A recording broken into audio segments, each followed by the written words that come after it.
Bueno,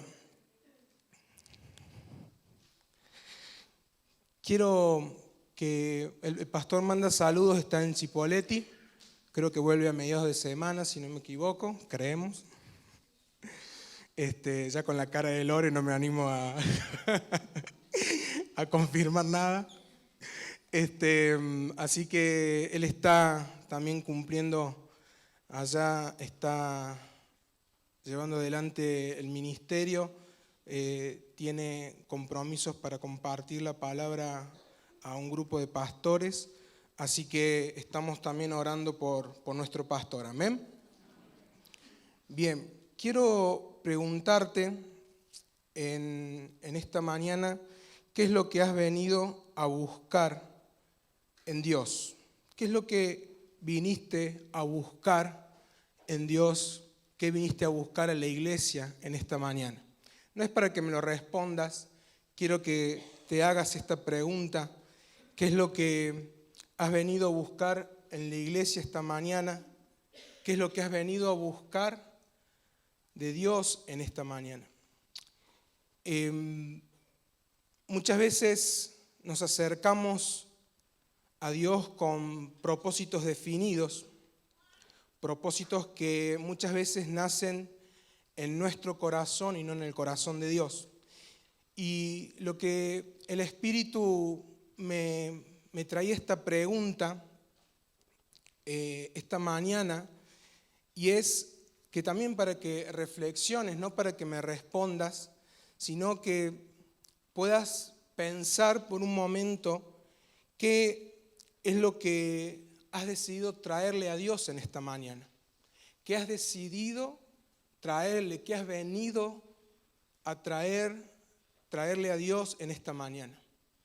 Porque muchas veces venimos con expectativas de lo que Dios va a darnos y venimos a buscarlo a Dios, y muchas veces nos parecemos a ese grupo de seguidores que buscaban a Dios solamente, buscaban a Jesús solamente para poder obtener algo. Yo quiero que me acompañes, vamos a leer Juan capítulo 6, versículo 25 al 35, vamos a leerlo rápido, pero quiero que mantengas allí en la mente esta pregunta: ¿qué es lo que hoy estás dispuesto a darle a Dios? Yo sé que muchos de ustedes, ¿sí? Todos venimos con alguna necesidad. Yo estoy saliendo, como saben, de una circunstancia de enfermedad llamada dengue, y todavía por ahí es como que el cuerpo empieza como a necesitar descansar un poco, pero todos venimos con necesidad. Yo no quiero, no niego que tengas una necesidad en esta mañana, pero el Espíritu me hacía esta pregunta para compartir con ustedes, que creo que hoy es lo más importante, es qué es lo que has decidido traer esta mañana delante de Dios. Y no estoy hablando de las ofrendas, no estoy hablando de una canción, de una adoración. Estoy hablando de algo que va mucho más allá. Dice la palabra de Dios, Juan 6, desde el 25, dice: y hallándole al otro lado del mar, le dijeron: Rabí, ¿cuándo llegaste acá? Respondió Jesús y le dijo: de cierto os digo, que me buscan no porque hayan visto las señales, sino porque comisteis pan y se saciaron. Trabajen no por la comida que perece, sino por la comida que a vida eterna permanece, la cual el Hijo del Hombre os dará, porque a éste señaló Dios el Padre. Entonces le dijeron: ¿qué debemos hacer para poner en práctica las obras de Dios? Respondió Jesús y le dijo: esta es la obra de Dios, que creáis en el que Él ha enviado. Le dijeron entonces: ¿qué señal, pues, haces tú para que veamos y te creamos? ¿Qué obra haces? Nuestros padres comieron el maná en el desierto, como está escrito: pan del cielo les dio de comer.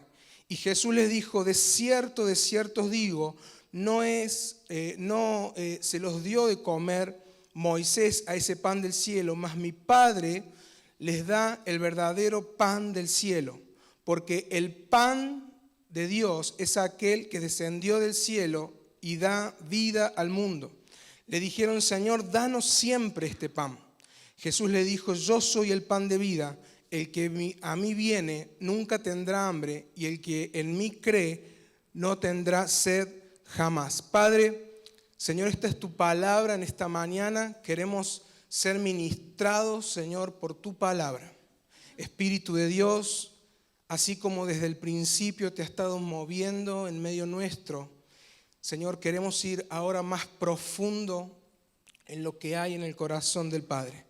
Señor, no queremos hacer oídos sordos a tus palabras. Señor, cerramos ahora toda otra voz, callamos toda otra voz, toda voz de hombre, toda voz del enemigo. Y en el nombre de Jesús, Señor, abrimos nuestros sentidos a la voz que viene de tu espíritu susurrando lo que hay en tu corazón. En el nombre de Jesús, amén. Amén. Es interesante, esta porción de la palabra de Dios nos está hablando de un grupo de personas que habían experimentado a Jesús multiplicar peces y panes.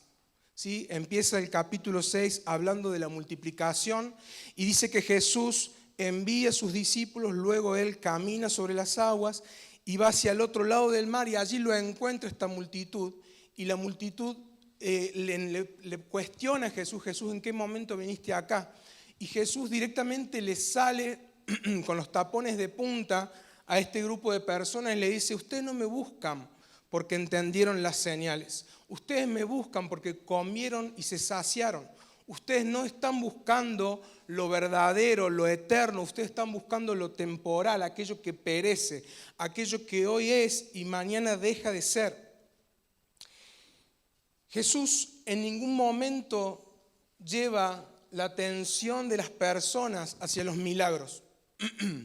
Lamentablemente hemos cambiado de alguna manera el evangelio. De alguna manera hemos cambiado el orden de las prioridades y nos acercamos a Dios no por lo que Él es, sino por lo que Él puede darnos. No por lo que Él es, sino por lo que Él puede darnos. Lamentablemente hemos puesto nuestra mirada en las bendiciones, hemos puesto nuestra mirada en la sanidad, hemos puesto nuestra mirada en la provisión, hemos puesto nuestra mirada en aquellas cosas que en realidad no son un fin en sí mismo, sino que, como Jesús dice, son señales de lo que es importante. Le dice, ustedes no han interpretado las señales. Jesús les estaba diciendo de alguna manera con ese milagro de multiplicación que Él era el pan de vida, que Él era el alimento eterno, el alimento espiritual. Jesús no está diciendo ustedes vengan y aliméntense de una idea y olvídense de sus necesidades, porque Jesús dice que el que come de Él no tendrá hambre nunca más. Ni dice, el que cree en mí tampoco tendrá sed jamás. Jesús dijo, busquen primeramente el reino de Dios y lo demás será añadido. Jesús no está negando tu necesidad, no está negando la bendición que vos necesitas para tu vida. El problema es que Jesús les advierte, dice, ustedes no han entendido lo importante de esto. Van detrás del milagro, van detrás se esfuerzan en cruzar todo un lago para ir al otro lado de la orilla porque quieren seguir comiendo pan de arriba. Y Jesús le dice, no se trata de eso, no se trata de eso. Y muchas veces esto que leemos acá, de alguna manera lo replicamos en nuestra vida. Replicamos en nuestra vida a este grupo de personas que busca a Jesús, que venimos al culto solamente a querer recibir algo. Venimos con expectativas de recibir, pero no venimos con expectativa de dar. No venimos con expectativa de encontrarnos con lo importante, mejor dicho, con el importante. con el eterno. No venimos con expectativa de dar, venimos con expectativa de recibir. Esta semana me encontré con una historia que me impactó. Yo no la voy a leer todo, pero quiero darte el contexto y quiero hablarte de una frase que fue acuñada por estos misioneros. En diciembre de 1732, dos jóvenes hermanos de Alemania partieron por primera vez como misioneros a Santo Tomás. Santo Tomás en las Indias Occidentales, una isla. Estos dos muchachos de un poquito más de 20 años, no tenían mucho más de 22, 24 años, eran dos hermanos, recibieron el llamado de Dios de ir a predicar a un grupo de más de 3.000 esclavos que estaban en esta isla. Ellos recibieron este llamado de parte de Dios, fueron enviados como los primeros dos misioneros, partieron de allí, de Alemania, con la intención de ir a predicar estos más de 3.000 esclavos. Y cuenta la historia que estos dos hermanos estaban dispuestos a ser vendidos como esclavos, es decir, estaban dispuestos a perder su libertad con tal de poder alcanzar a estos más de 3.000 esclavos, hombres de color que trabajaban allí esclavizados en esta isla en Santo Tomás. Y cuenta la historia que cuando estaban a punto de partir, sus familias, sabiendo que nunca más volverían a verlos, lloraban desconsoladas y le preguntaron por qué tenían que ir mientras ellos partían, por qué tenían que dejar su libertad, por qué tenían que dejar su familia, por qué tenían que poner en riesgo su vida para poder llevar adelante esta misión. Y la respuesta de uno de ellos quedó grabado como uno de los lemas de las instituciones misioneras del siglo XVIII. Uno de ellos gritó a alta voz, dijo: para que el cordero que fue inmolado reciba la recompensa de su sufrimiento. Para que el cordero que fue inmolado reciba la recompensa por su sufrimiento. Tal vez en esta mañana yo no vengo a predicarte el mensaje más motivador de todos. No vengo, es más, tal vez ni siquiera vengo a traerte respuestas, vengo a traerte más preguntas que respuestas. Pero yo quiero hablarte de lo que entiendo arde en el corazón del Padre. Arde en el corazón del Padre. El Espíritu quiere llevarnos a mirar a lo que realmente importa. Llevamos vidas en las cuales lo único que nos interesa es cubrir nuestra necesidad. Y cuando yo leía la historia, solamente te estoy dando la introducción de la historia de estos dos misioneros, yo decía, era inevitable pensar que hemos cambiado de alguna manera el orden de las cosas. Hemos distorsionado de alguna manera el Evangelio.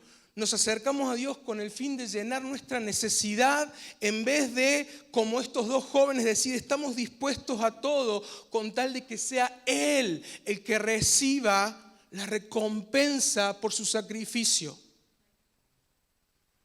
Yo no sé a vos, querido hermano, pero esto a mí me quiebra el medio. Porque estamos tan atentos a nuestra necesidad, estamos tan atentos a nuestra enfermedad, estamos tan atentos a querer llevar una vida cómoda, a querer llevar una vida de éxito, y nos estamos olvidando de lo más importante. Jesús le dice, ustedes no entendieron las señales. ¿Qué es una señal? ¿Qué es una señal? Si tenés que definir, ¿qué es una señal? Algo que te advierte. Uno puede ir, ahora cuando viajamos a Córdoba, nosotros siempre tomamos por las altas cumbres. Y hay algunas curvas medias complicadas ahí en las altas cumbres. Tenés las señales que te indican que viene esa curva. Entonces, si uno aplicara lo que pasaba acá con Jesús y estos seguidores, Uno dice, wow, qué lindo cartelito que me indica, qué linda la flecha del cartelito. Ahora, si yo me obnubilo con el cartelito y no sigo la indicación que implica, no entiendo que eso me está señalando que viene una curva y un precipicio, yo no la cuento. Entonces Jesús le está diciendo, ustedes no se dan cuenta de lo que realmente importa. Ustedes están obnubilados por el milagro, están obnubilados por lo sobrenatural. Y no estamos diciendo que no tengamos que vivir en lo sobrenatural, no estamos diciendo que no tengamos que vivir en el poder de Dios, porque a eso hemos sido llamados. Pero el problema, vuelvo a repetir, es que hemos cambiado, añoramos las señales en vez de aquel que debe ser señalado por las bendiciones y el milagro de Dios. Añoramos tener encuentros extraordinarios de Dios en donde nos sintamos bien, sentamos cada domingo acá ese cosquilleo de la presencia de Dios que me hace sentir en paz, en tranquilidad. Pero no tenemos encuentro con el Dios de la paz. No tenemos encuentro con el Dios que es la fuente verdadera. Y muchas veces nosotros repetimos lo mismo. Muchas veces en vez de buscar a Dios para saber qué es lo que Él quiere recibir, buscamos a Dios solamente para exponerles nuestras necesidades, solamente para exponer aquello que nosotros creemos que necesitamos. Jesús le dijo, yo soy el pan de vida, el que a mí viene nunca más tendrá hambre y el que en mí cree no tendrá sed jamás. Yo no quiero decir con esto que no tengas que buscar un milagro. No estoy diciendo con esto que no sigas clamando, intercediendo por la sanidad de tu familia, por la provisión de tu familia. Lo que estoy diciendo es que no nos olvidemos quién es el importante. Y que Jesús lo dio todo para que vos y yo tengamos vida eterna. La vida eterna va mucho más que la necesidad que hoy te toca vivir. Muchas veces nos congregamos o vivimos en buscar solamente el milagro. Somos como perros sabuesos atrás del milagro y no comprendemos el proceso de transformación que Jesús quiere hacer en nuestra vida. Entonces hemos intercambiado las cosas y de repente nos llama la atención cuando escuchamos conferencias como 5 pasos para lograr el éxito, 8 tips para tener la familia feliz, 10 pasos para cumplir el sueño de tu vida, 2.500 pasos para hacer feliz a tu esposa. Era un poquito difícil, ¿eh? Un paso para deshacerte de la suegra, eso es fácil. Un paso. No. Pero estamos constantemente atrás de la zanahoria. Estamos constantemente atrás de ver nuestra necesidad satisfecha y ni siquiera nos preguntamos qué es lo que Dios quiere. ¿Qué es lo que estás dispuesto a dar? ¿Qué es lo que has venido a traer esta mañana a Jesús? ¿Qué es lo que vas a rendirle esta semana a Él? ¿Sabes qué? Dios es el especialista en ocultar lo importante. Dios es especialista en ocultar lo importante. Él depositó la divinidad y las riquezas del cielo en un indefenso bebé que fue recostado, que nació en un pesebre. Él ocultó la grandeza del cielo en un bebé indefenso que nació en un pesebre. Él depositó la sabiduría y la autoridad del cielo en un simple hijo de carpintero.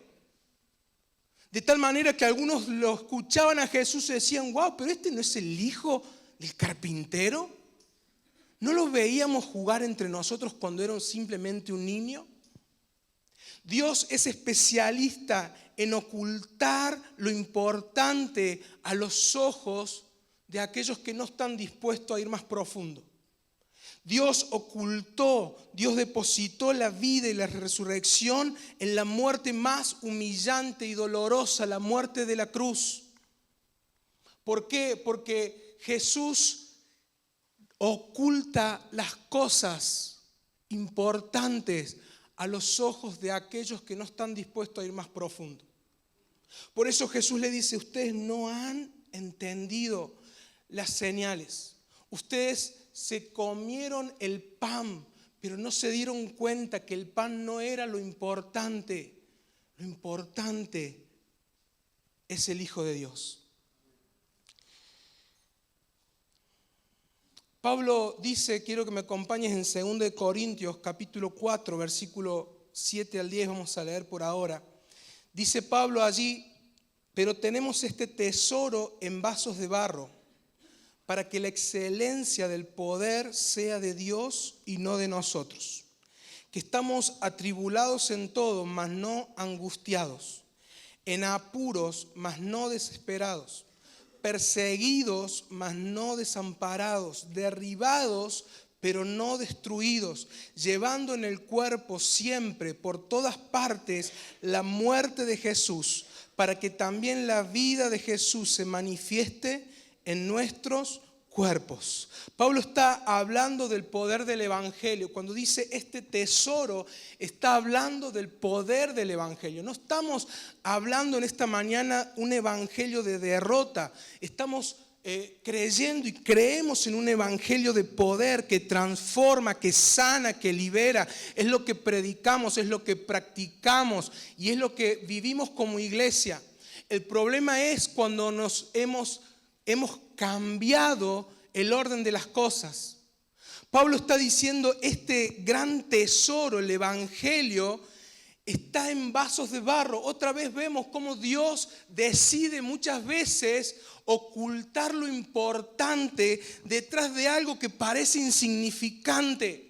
Dios le plació poner el poder del evangelio en tu vida y en la mía. Pablo dice: tenemos este tesoro, esto que es extraordinario, el poder del evangelio que transforma, que sana, que libera, lo tenemos en un recipiente que a simple vista no nos dice mucho. Y empieza a hablar de algunas paradojas de la vida cristiana. Dice: estamos atribulados en todo, pero no angustiados. Estamos en apuros, mas no desesperados.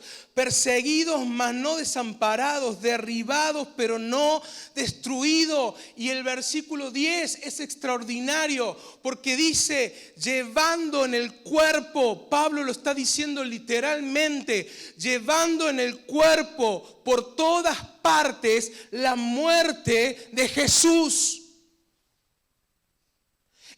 ¿Cuántos están en grupo de crecimiento? Bien, ¿y qué es lo que estamos viendo allí en los grupos? La vida por contagio.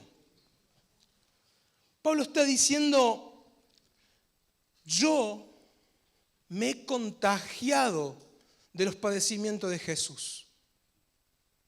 Yo me he mimetizado con los sufrimientos de Jesús. Pero eso no termina allí. Él dice: llevando en el cuerpo siempre, por todas partes, la muerte de Jesús, para que también la vida de Jesús se manifieste en nuestros cuerpos.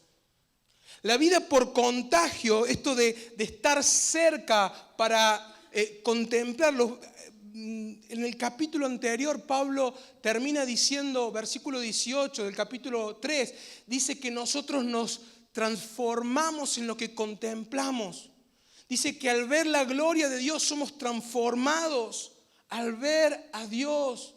Así está el versículo, dices: mirando a cara descubierta como en un espejo la gloria del Señor, somos transformados de gloria en gloria, en la misma imagen como por el Espíritu del Señor. Pablo dice: nosotros nos volvemos lo que contemplamos. Y Pablo se da cuenta que para poder experimentar el poder de Dios, la vida de Dios, es necesario llevar las marcas del sacrificio de Jesús. Pablo lo dice así: llevando. en el cuerpo, siempre, por todas partes, la muerte de Jesús para que su vida sea manifiesta también en nuestros cuerpos. Algunas consideraciones de esto, porque Pablo lo está viviendo de manera literal. Pablo ha sufrido latigazos, ha sufrido casi la muerte, ha sido encarcelado, ha sido burlado. Pablo lo está expresando literalmente en su vida. La palabra que se utiliza aquí como muerte es una palabra en griego que se utiliza 2 veces en toda la Biblia. En este texto y en Romanos 4, la palabra es necrosis. No es la palabra que utiliza Pablo siempre para hablar de la muerte. La diferencia está en que la palabra que está utilizando aquí Pablo habla de agonía y muerte. Es decir, habla de Jesús con ese proceso de morir continuamente. Vuelvo a repetir, Pablo lo está diciendo literalmente porque él literalmente está sufriendo muchas de las cosas que Jesús sufría. Ahora, la pregunta que yo hago, Pablo lo está diciendo literalmente. ¿Será que esto es literal para vos y para mí? ¿Será que esto de alguna manera es algo que nosotros tenemos que experimentar? Yo dudo mucho que vos o yo tengamos que experimentar latigazos. Dudo mucho que tal vez, no sé si alguno de los que estamos aquí alguna vez experimentaremos la cárcel o el maltrato físico por el Evangelio. Tal vez tengas que experimentarlo, tal vez no, nadie lo sabe. Pero muchos de los que estamos aquí tal vez nunca lo van a tener que experimentar. Muchos han dejado, se han mudado sin haber experimentado ninguna de estas cosas. Entonces la pregunta que yo me hago, ¿qué significa para nosotros el llevar en el cuerpo por todas partes la muerte de Jesús? ¿Qué significa para vos hoy experimentar eso? ¿Qué significa para mí? ¿Qué significa para un adolescente que debe encontrarse cada día con un grupo de compañeros que constantemente lo están incitando a llevar una vida lejos de la voluntad de Dios? ¿Qué significa el llevar la muerte de Jesús a ese adolescente que se encuentra con padres que lo están tratando injustamente o lo maltratan cada vez que tiene que llegar a su hogar? ¿Qué significa llevar la muerte de Jesús en el cuerpo para ese joven que vive atemorizado por su futuro, porque ve que su carrera se desmorona al pasar del tiempo? ¿Qué significa llevar la muerte de Jesús para ese joven, esa joven que no encuentra el compañero idóneo para pasar el resto de su vida, que ve que pasan los años y todavía no encuentra a ese compañero o esa compañera? ¿Qué significa llevar la muerte de Jesús en mi cuerpo para aquel joven, aquel estudiante universitario que hace 5, 7, 9 años que sigue con la misma carrera y está cada vez más lejos de terminarla, está cada vez más lejos de terminarla? ¿Qué significa para ese matrimonio que parece que el amor que un día se encendió en sus corazones se ha apagado completamente? ¿Qué significa para ese padre que vive frustrado por no haber alcanzado su propósito en la vida y proyecta constantemente la frustración sobre sus hijos? ¿Qué significa para cada uno de nosotros en la circunstancia que nos toca vivir? Tal vez no vayas a sufrir latigazos, tal vez no vas a sufrir encarcelamiento, pero Pablo dice, yo experimento, yo llevo la muerte de Jesús para que la vida de Jesús sea manifiesta en mi vida. Yo tal vez no sé lo que significa para muchos de estos ejemplos, Pero yo sí sé qué significa llevar la muerte de Jesús para alguien que quiere tener un hijo y todavía no lo tiene. Yo sí sé qué significa para alguien que anhela tener descendencia y que todavía no puede. Yo sé qué significa decirle que no a muchos anhelos y deseos, sueños que están en el corazón. Sé qué significa para alguien que desea poder ver un sueño cumplido y que Dios diga aún no. Lo que yo quiero es no te voy a dar una respuesta en esta mañana. Yo quiero que vos te pongas en situación. Porque Pablo dice, queremos que la vida de Dios se manifieste, pero no queremos que la muerte de Jesús se manifieste también en nuestras vidas. Pablo dice, yo llevo la muerte, yo llevo las marcas, yo me identifico con la muerte de Jesús para que la vida de Jesús sea manifiesta. Se manifiesta en mi cuerpo mortal. Ayer compartía con los hermanos de Santa Lucía y les decía, hablábamos justamente de los padecimientos de Jesús. Dice ahí en Juan capítulo 19, dice que viendo Jesús que ya todo estaba terminado, consumado, dice textualmente el versículo allí, dijo para que las escrituras se cumpliesen. Y hablamos acerca de identificarnos con los sufrimientos de Jesús. Hablamos de que Jesús, aún clavado en la cruz, antes de dar su último suspiro, lo que le importaba no era zafarse de la cruz, era que todo se cumpliese de acuerdo a la Escritura. Y muchas veces cumplir el propósito de Dios para nuestra vida va a implicar tener que decirle que no a algunas cosas. Cantamos recién, hágase tu voluntad aquí en la tierra como en el cielo. ¿Realmente sabemos lo que estamos cantando? Porque esa de alguna manera fue la oración de Jesús en el Getsemaní. Señor, y Jesús sabía que venía. Jesús sabía de los latigazos, Jesús sabía de que lo iban a escupir, que lo iban a bofetear, que lo iban a lacerar. Y Jesús hizo esta oración, Señor, hágase tu voluntad, no la mía. Hágase tu voluntad aquí en la tierra como en el cielo. Señor, si puede que pase de mí esta copa, genial, pero no se haga mi voluntad. Y muchas veces hacer la voluntad de Dios va a implicar ir en contra de anhelos y deseos de nuestro corazón.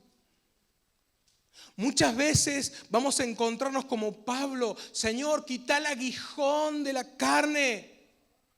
Y la respuesta del cielo va a ser, Pablo, tranquilo, te basta con mi gracia. Ese aguijón lo vas a seguir teniendo.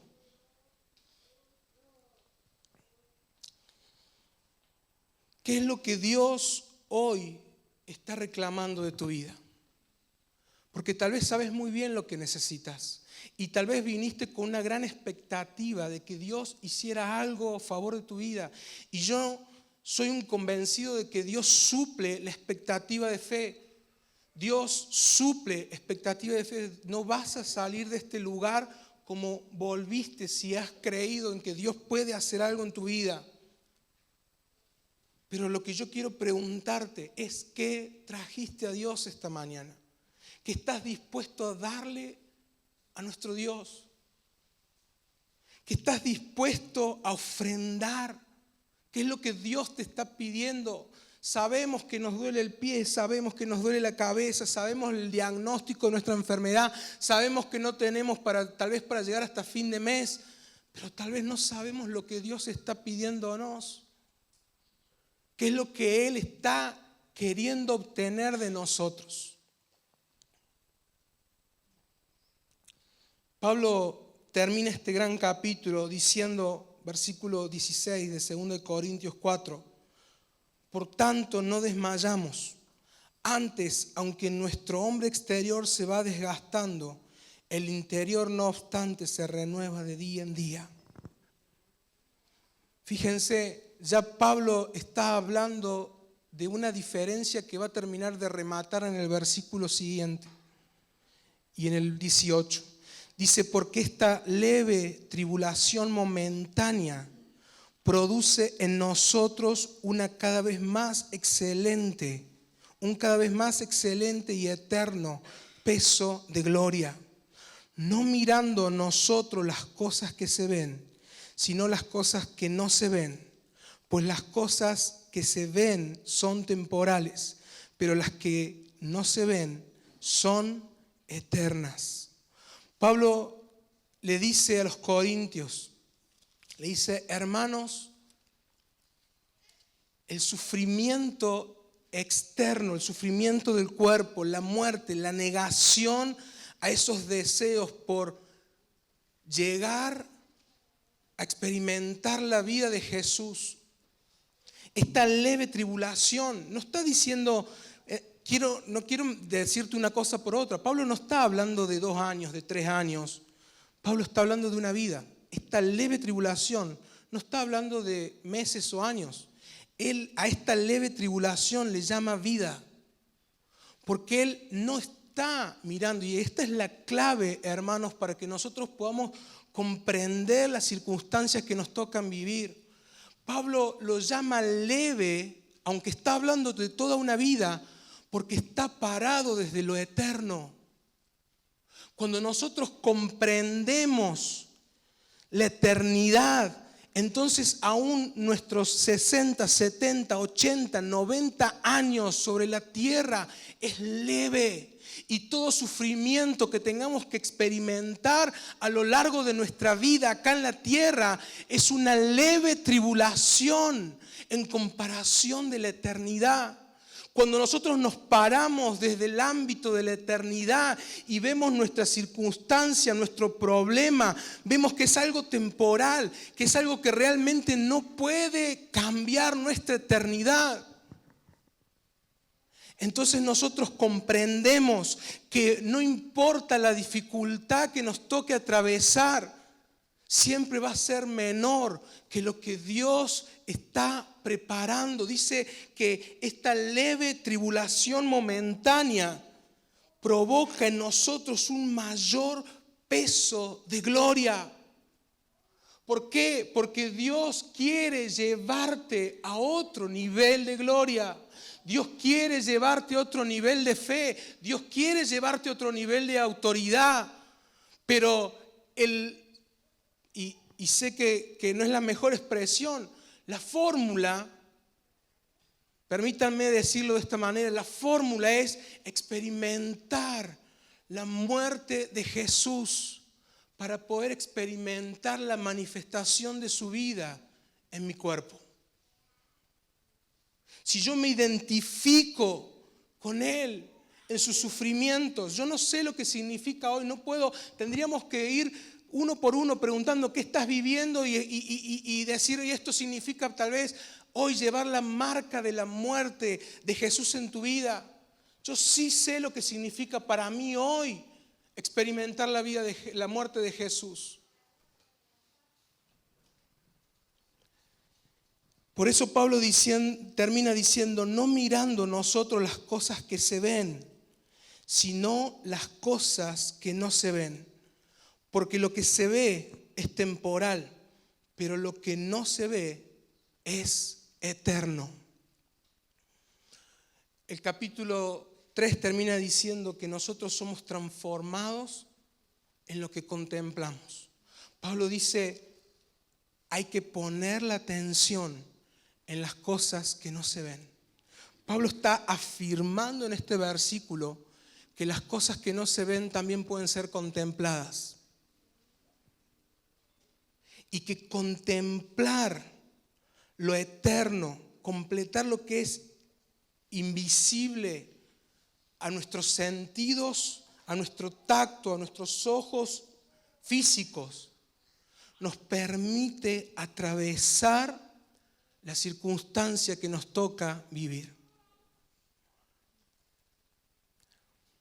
Dice Hebreos capítulo 11,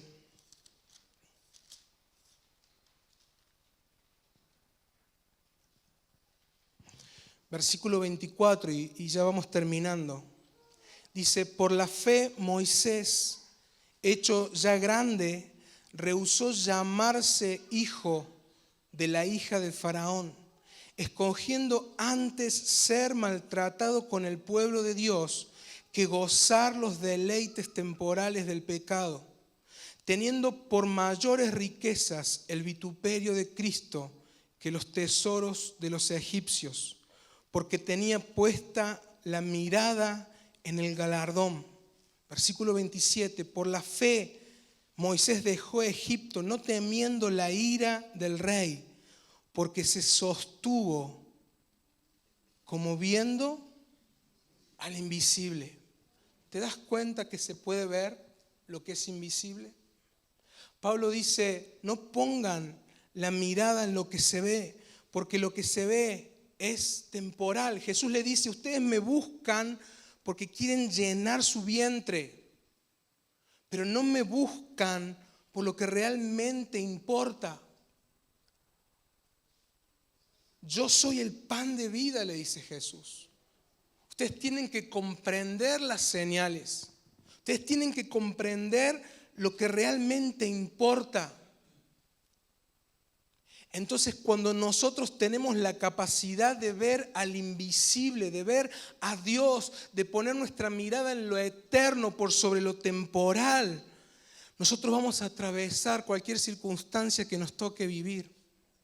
Vamos a poder atravesar cualquier prueba, porque en definitiva las pruebas que te toquen vivir, que te están tocando vivir hoy, hermano, son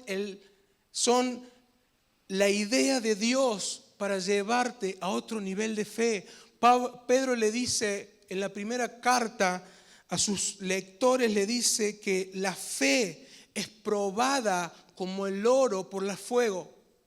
El oro, dice, se acrisola con el fuego, y la fe se acrisola, se purifica, se depura por medio de las pruebas.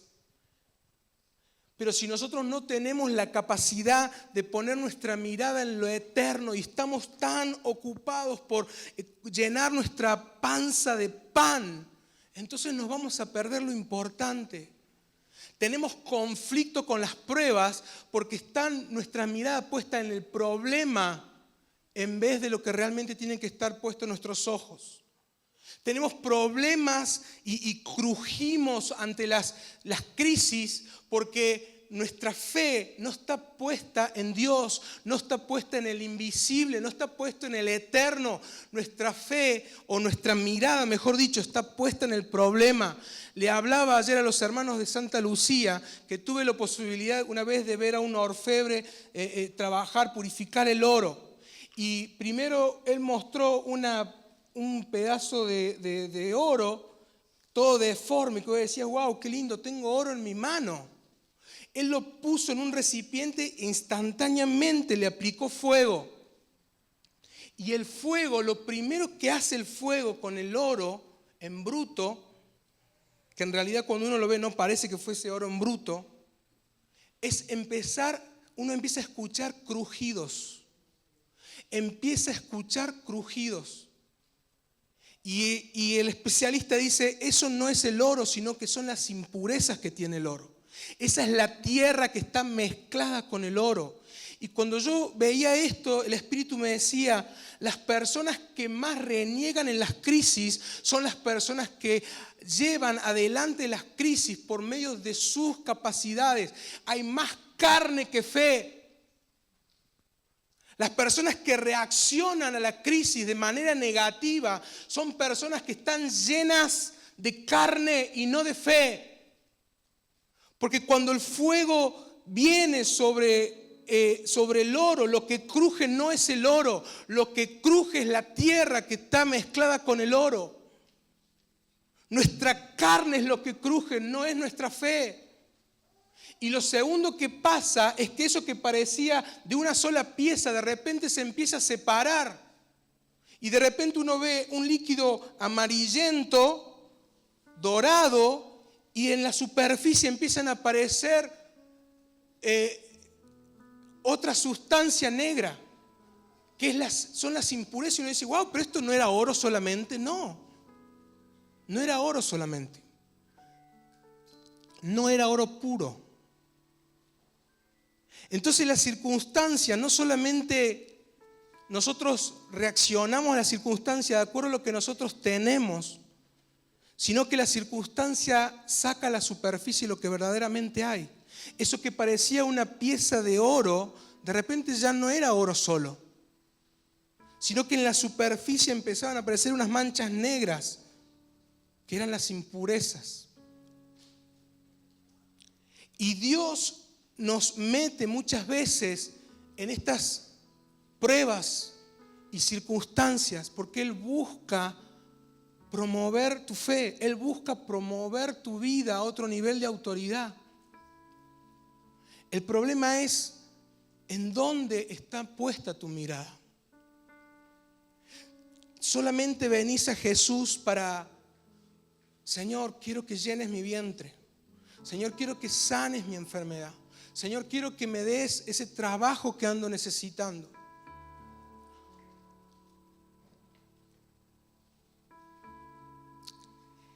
La pregunta es, ¿qué estás dispuesto a darle a Dios en esta mañana? ¿Qué estás dispuesto a dar? Él lo dio todo. Cada vez que leo esta frase, siento como un puñal que se me clava en el corazón. Estos dos jóvenes misioneros dispuestos a perder su libertad, a venderse como esclavos, solamente para que, como uno de ellos dijo, para que el cordero que fue inmolado reciba la recompensa de su sufrimiento. ¿Qué estás dispuesto a darle a Jesús? ¿Qué estás dispuesto a entregarle? ¿Qué significa para tu vida, para tu circunstancia hoy, lo que estás atravesando? ¿Qué significa llevar la muerte de Jesús en tu cuerpo? ¿Qué significa? Porque si no hay muerte, la vida no se manifiesta. Yo quiero invitarte a que te pongas de pie.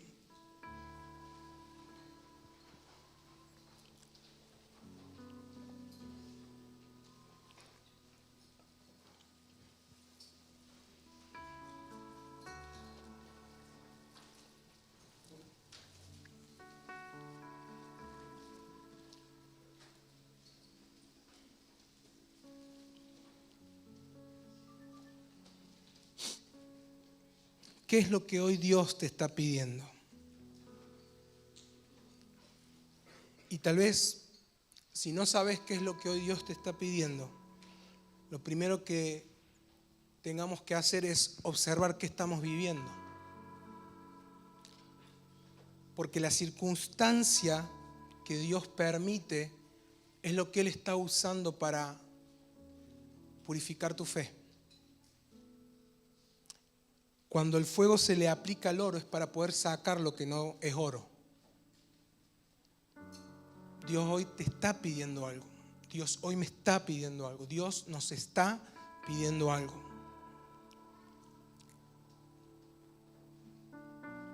¿Qué es lo que vas a ofrecerle a Él? Cierra tus ojos.